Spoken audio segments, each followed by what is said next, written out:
लवकर अहो ताई, कुठं चालल्यात? अगं ते आपल्या संतोष दादांनी आरोग्य शिबिर ठेवलं ना, तिकडे चालले आहे बघ. अहो आपले संतोष दादांना नेहमीच सगळ्यांची काळजी करत असतात बघा. तुम्हाला कोरोनाचा काळ आठवतो का? घरातून बाहेर पडायला सुद्धा धीर होत नव्हता. बरोबर आहे बघ. दादांनी त्यावेळेस जे केलं ते मनात घर करून बसले बघ. खरंय तुमचं. संतोष दादांनी घराघरामध्ये जाऊन रोगप्रतिकार क्षमता वाढवण्यासाठी आर्सेनिकच्या गोळ्या वाटल्या. इतकंच नाही तर आजूबाजूच्या परिसरात सरकारी कार्यालय, शाळा आणि धार्मिक स्थळांमध्ये सॅनिटायझर आणि त्याच्या स्टँडचं वाटप केलं. गरज पडेल त्या हॉस्पिटलमध्ये ऑक्सिजनच्या बेडची सुविधा सुद्धा उपलब्ध करून दिली. रेमडेसिवीरचं इंजेक्शन सुद्धा उपलब्ध करून दिलं बघा. खरंय बघ तुझं. संतोष दादा फक्त बोलतच नाहीत, तर प्रत्यक्षात कृती करून दाखवतात.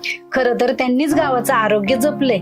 इतकंच काय तर कोरोनामध्ये मुंबईहून येणाऱ्या नागरिकांची राहण्याची, खाण्याची, औषध पाण्याची सगळी सोय वडच देवस्थानच्या हॉस्टेलमध्ये केली बघ.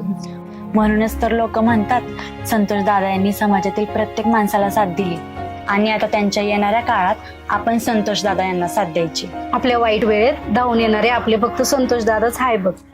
आता आमचं मत फक्त आपल्या संतोष दादांनाच. आरोग्याबाबतच्या संकटात पुढे उभा राहिलेला आपला माणूस संतोष दादा चव्हाण.